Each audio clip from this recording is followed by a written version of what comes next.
اچھا ایک تو یہ آپ نے مجھے ڈیٹ نہیں بتائی کب سے شروع ہو؟ 19 20 21 نومبر، کل سے ظہر سے اس کی تقریبات شروع ہو رہی ہیں۔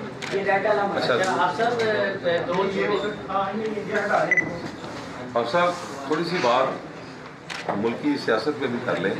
جی اس وقت جو صورتحال ہے، مہنگائی، بےروزگاری، بجلی، پیٹرول، بے یقینی کی صورتحال ہے، سیاسی عدم استحکام ہے، ڈالر رک نہیں رہا، اس پہ آپ کی جماعت کا موقف کیا ہے؟ دوسرا ایک ساتھ ہی اس کے ضمنی سوال ہے کہ چیف آف آرمی اسٹاف کی تعیناتی عمران خان صاحب کہتے ہیں کہ جی یہ ایک حکومت نہیں کر سکتی، تو کیا آپ سمجھتے ہیں کہ وہ ٹھیک کہہ رہے ہیں کہ شہباز شریف کے پاس کوئی اختیار نہیں ہے وزیر اعظم کو تعینات کرنے کا؟ آپ نے ملک کے اندر مہنگائی، بے یقینی کی جو صورتحال کی بات کی ہے، وہ یہ ملک اسی وقت سیدھے راہ پر چل سکتا ہے جس مقصد کے لیے اس ملک کو بنایا گیا ہے۔ وہ مقصد تھا کہ ہم نے ملک بناتے ہوئے نعرہ لگایا تھا لا الہ پاکستان کا مطلب کیا، لا الہ الا اللہ محمد رسول اللہ، لیکن 70 سال اسی نعرے کے ساتھ غداری ہو رہی ہے۔ اسی نعرے کے ہم نے پس پش ڈال کر اس کے نظریات کو جہاں ہمارا دل کیا ہم نے بیچا، اور جس کا جو دل کیا اس ملک کے ساتھ کیا، اور جس ایک شخص نے جس نے بھی آیا اس نے اپنی نظریے کی بنیاد پر اس ملک کو چلانے کی کوشش کی۔ یہ ملک پاکستانی عوام کا ہے، یہ ملک اس میں بسنے والے 95% اسلامیان ہیں اور اسلامیان پاکستان ہیں، تو اس ملک کو جن نظریاتی بنیادوں پر حاصل کیا گیا تھا جب تک ان پر نہیں چلایا جاتا تو یہ ملک کبھی اپنے ٹریک پر واپس نہیں آ سکتا۔ اور دوسری آپ نے بات کی کہ آرمی چیف کی تعیناتی، یہ سوال پہلے بھی ہو چکا، ہم نے کہا تھا کہ یہ ان کے ادارے کا مسئلہ ہے کہ وہ جس کو آرمی چیف لانا چاہیں سینیرٹی کی بنیاد پر یا قابلیت کی بنیاد پر، یہ ان کے ادارے کا مسئلہ ہے۔ اگر اس میں حکومت کا اختیار ہے تو حکومت جو بھی موجودہ ہے اس کو چاہیے کہ وہ آرمی چیف کی تعیناتی کر دیں بس۔ اچھا آپ صاحب، دو مختصر سے سوال ہیں کہ یہ کہ آپ کی رہائی میں موجودہ سپہ سالار کا بڑا ہاتھ تھا، اب چونکہ وہ جا رہے ہیں الوداعی ملاقاتیں ان کی ہو رہی ہیں، مختلف کورس میں جا رہی ہیں، تو ان کا جو ٹینیور ہے اس کو حافظ صاحب رضوی، امیر لبیک کس ترازو میں دیکھتے ہیں؟ کیونکہ آپ کی بات، آپ کی اسٹیٹمنٹ بڑی معنی۔ اور دوسرا یہ سوال کا جواب لینے ایک ہی کافی ہے آپ کا سوال، ہر دفعہ آپ بہت سارے لے لیتے ہیں۔ نہیں، جتنا بھی سخت ہو جواب لے لیں۔ تحریک لبیک پاکستان کی بحیثیت امیر آرمی چیف کا ایک ذرے برابر بھی کردار نہیں ہے۔ تحریک لبیک پاکستان کے بحیثیت امیر سعد رضوی کی رہائی میں سارا کردار تحریک لبیک کے کارکنوں کا ہے، ٹھیک ہے جی۔ دوسری بات یہ ہے کہ آپ نے دوسرا سوال، دوسرا اس تناظر میں تھا جو ان کا ٹینیور کیسا ہے، ٹینیور سپہ سالار اور آج سرحدوں کی حفاظت کے لیے معیشت کو بہتر بنانے، نہیں وہ تو بڑا عجیب ہے، کشمیر کی فروخت اسی ٹینیور میں ہوئی ہے، یہ اتنا بڑا کلک ہے کہ جس کو کبھی وہ شاید اپنے ماتھے سے دھو نہ سکے آگے سے۔ اچھا اب جب یہ بتا دیں کہ اس وقت تمام جو مذہبی جماعتیں ہیں وہ سودی نظام کے خلاف جو ہے وہ جدوجہد کر رہی ہیں، تو حکومت اب ختم کرنا چاہ رہی ہے، تو یہ سنجیدہ آپ کو نظر آ رہی ہے کہ یہ کوئی بیچ میں کچھ اور ہے؟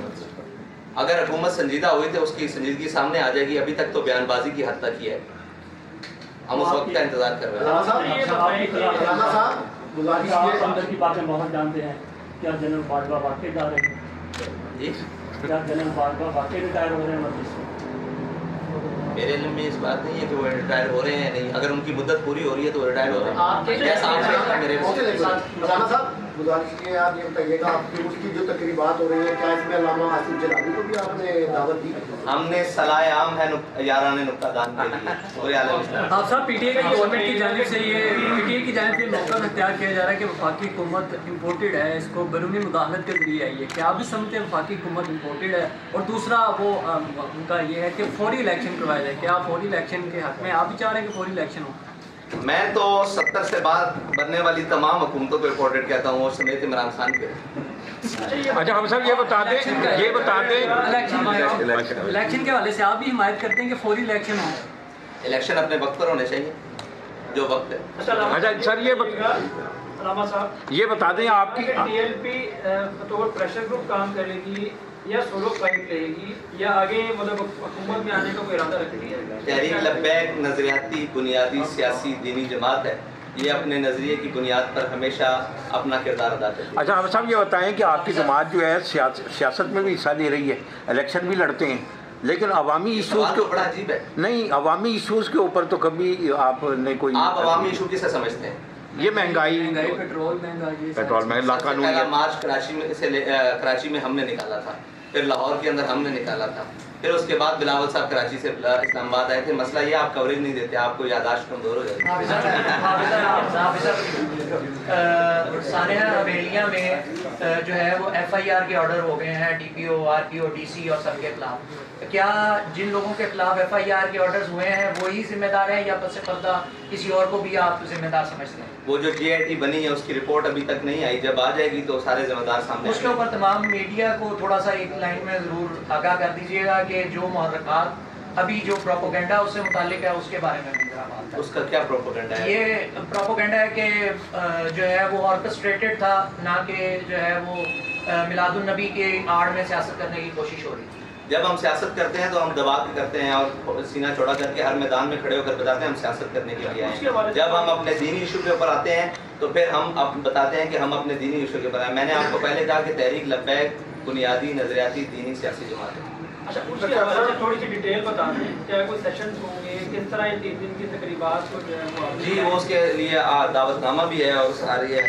پہلے چادر پوشی کا اہتمام ہے، اس کے بعد محفل قرات الناس ہے، اس کے بعد ہمارے ذمہ داران کے تحریک کے ان کے خطابات ہیں، پھر علماء و مشائخ کے خطابات ہیں، پھر آخر میں مرکزی خطابات ہیں رکن شورا اور آخر میں. اچھا صاحب، آج کل گھڑی کے بہت چرچے ہیں، توشہ خانہ کی گھڑی کے فلم سے متعلق جو جوائلینڈ مووی ہے، آپ دیکھیں اس ملک میں مالک فلم نہیں چل سکی. وہ کن کے خلاف تھی؟ ان طاقتوروں کے خلاف. تو اس ملک میں وہ فلم کیسے چل سکتی ہے یا وہ چلانے کی کوشش کی جا رہی ہے جو اسلام کی بنیادی اساس کے خلاف ہو؟ تو یہ کون لوگ ہیں جو ان فلموں کو آسکر ایوارڈ دیتے ہیں؟ اسی طرح کی ایک فلم تھی پہلے زندگی تماشا، اس میں چلانے کی کوشش کی گئی تھی. اور یہ ایک مغربی ایجنڈا ہے، یہ آج کا نہیں ہے. یہ ہمیں ہمارے جو سیاستدان ٹرانسجنڈر قسم کے سیاستدان ہیں ان سے ورثے میں ملا رہا ہے. جس کا جو دل آتا ہے وہ ان کی نظریات کو، ان کی چیزوں کو. ابھی سلمان صوفی کی میں ٹویٹس پڑھ رہا تھا، اس نے کہا کہ وہ میں ایڈوائزر ٹو PM ہے، وہ کہہ رہا تھا کہ میں نے بہت کوشش کی اور یہ وہ جب ہمارے مقتدر لوگوں کے، مقتدا لوگوں کے، جو پاکستان کی سب سے بڑی سیٹ ہے اس کے دائیں بائیں ایسے لوگ بیٹھے ہوں گے جو ایسی چیزوں کو پروموٹ کرنا چاہتے ہیں، تو پھر وہ کیا سمجھتے ہیں کہ مذہبی طبقوں سے ان کا یا دینی طبقوں سے یا معاشرے کے جو بھی ایک حساس طبقے ہیں ان سے ان کا ٹکراؤ نہیں ہوگا؟ بالکل ہوگا ان کا ٹکراؤ. یہ ان کو خیال کرنا چاہیے کہ ہم جس منصب پر بیٹھے ہیں اس منصب کا جو بنیادی حق ہے وہ یہ ہے کہ پاکستان اسلام کا قلعہ ہے، اس میں کوئی بھی چیز جو اسلام کے خلاف ہے وہ نہیں ہو سکتی. لاسٹ کوشچن، بس لاسٹ کوشچن. آپ کو ایک ماشاء اللہ بڑی ایک منظم تحریک ہے اور آپ جو بات کہتے ہیں کہا اس کو مکمل عمل بھی کرتے ہیں. یہ 3 روزہ جو آپ کا عرس ہو رہا ہے اس میں یہ راستے بند رہیں گے آپ کو، تو کیا اس کے لیے آپ نے انتظامیہ سے کوئی NO لیا ہے یا اس کے متبادل آپ نے کچھ ارینج کیے ہیں یا یہ بس اپنے طور پہ یہ سارا ہوگا؟ اور یہ راستے عوام کو بھی کافی تکلیف ہوتی ہے سر اس حوالے سے جب یہ راستے بند ہوتے ہیں، ہم اس کا کوئی متبادل یا کچھ اچھا آپ کے پاس طریقہ؟ جی ہم نے انتظامیہ سے تقریباً 1 ماہ ہو گیا ان کے ساتھ مسلسل رابطے میں، اور ان کی طرف سے نو رسپانس، کسی قسم کا کوئی جواب نہیں آ رہا، کیونکہ وہ خود روڈ بند کرنے میں مصروف ہیں، وہ خود دھرنے دینے میں مصروف ہیں، ٹھیک ہے، اور ان کی ڈیوٹیز لگی ہوئی ہیں کہ وہ شاہراہیں بند کریں. اب ہماری مجبوری یہ ہے کہ ہمارے پاس کوئی قریب ایسا گراؤنڈ نہیں ہے، کوئی ایسی جگہ نہیں ہے، ہمیں مجبوراً روڈ کے اوپر پروگرام کرنا پڑتا ہے. جب آگے کی نظریات کی بات، اب ہم اپنا حق سمجھتے ہوئے روڈ بند کرتے ہیں. ابھی ہمارے پاس اگر اس کا متبادل کوئی جگہ ہو تو ہم نے ٹریفک کے جو ادارے ہیں ان سے بھی رابطہ کیا، پولیس سے بھی رابطہ کیا مسلسل. یہ تو ان کا کام ہے متبادل پلان دینا، لیکن اگر وہ نہیں دیں گے تو اس کے لیے ہم تیار ہیں بالکل انشاءاللہ. تھینک یو جی، تھینک یو ویری مچ.